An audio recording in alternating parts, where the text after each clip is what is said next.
কয়েক বছর ধরে ইসরায়েলে নানামুখী সংকটে পড়তে দেখা গেছে নেতানিয়াহুর সরকারকে। এবার ইরান যুদ্ধে কাঙ্ক্ষিত ফল না পেয়ে উল্টো আর্থিক ও সামরিকভাবে ব্যাপক ক্ষতির শিকার হয়েছে তেল আবিব। ফলে আজ যুদ্ধবিরতি ঘোষণার পরই নেতানিয়াহুর বিরুদ্ধে ফুঁসে উঠেছে বিরোধী শিবির। দেশটির বিরোধী দলের নেতা ইয়ার লাপিদ বলেছেন, ইরানে যুদ্ধবিরতির সিদ্ধান্ত ইসরায়েলের জন্য একটি রাজনৈতিক বিপর্যয়। এক্ষেত্রে ইসরায়েলের প্রধানমন্ত্রী বেনিয়ামিন নেতানিয়াহু ব্যর্থ হয়েছেন। ইসরায়েলের বিরোধী দলীয় নেতা বলেন, ইসরায়েলের জাতীয় নিরাপত্তার ক্ষেত্রে অন্যতম মূল ইস্যু ইরান, অথচ যুদ্ধবিরতির সিদ্ধান্ত নেওয়ার ক্ষেত্রে ইসরায়েল আলোচনার টেবিলেই ছিল না। লাপিদ আরো বলেন, সেনা যা যা করতে বলা হয়েছিল তা করেছে, জনগণ অবিশ্বাস্য সহনশীলতা দেখিয়েছে, কিন্তু নেতানিয়াহু রাজনৈতিকভাবে ব্যর্থ হয়েছেন, কৌশলগতভাবে ব্যর্থ হয়েছেন এবং নিজেই যে লক্ষ্যগুলো নির্ধারণ করেছিলেন সেগুলো পূরণ করতে পারেননি। ইরানে 2 সপ্তাহের জন্য যুদ্ধবিরতির কথা জানিয়েছেন যুক্তরাষ্ট্রের প্রেসিডেন্ট ডোনাল্ড ট্রাম্প। যুক্তরাষ্ট্রের প্রেসিডেন্টের এই সিদ্ধান্তে সমর্থন জানিয়ে বিবৃতি দিয়েছেন নেতানিয়াহু। এর প্রতিক্রিয়ায় আজ বুধবার ইয়ার লাপিদ এমন মন্তব্য করেন। এদিকে ইরানের দেওয়া 10টি প্রস্তাবের সবকটি মেনে নিয়েছে যুক্তরাষ্ট্র। ওই প্রস্তাবের 10ম নম্বর ছিল, লেবানন সহ সব রণাঙ্গনে সংঘাত বন্ধ করতে হবে। তবে এই শর্ত মানতে রাজি নয় আগ্রাসন চালানো ইসরায়েল।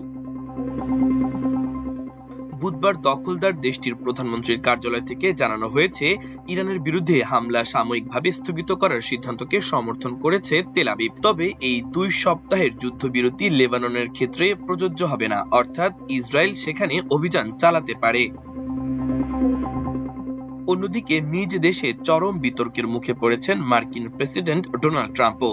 অভিশংসন ও 25তম সংশোধনীর আওতায় ট্রাম্পকে অবিলম্বে ক্ষমতা থেকে সরিয়ে দেওয়ার আহ্বান জানিয়েছে দেশটির national association for the advancement of coloured people NAACP।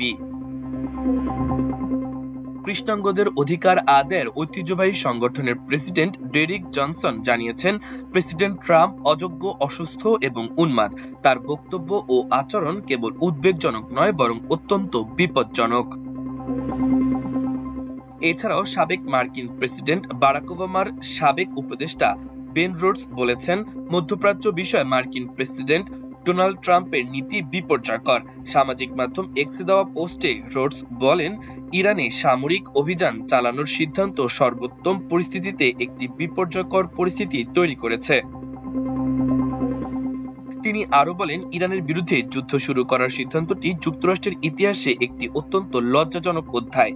এরপর যাই ঘটুক না কেন, ট্রাম্পের কর্মকাণ্ডের কারণে বিশ্বমঞ্চে যুক্তরাষ্ট্রের অবস্থান ধ্বংস হয়ে গেছে।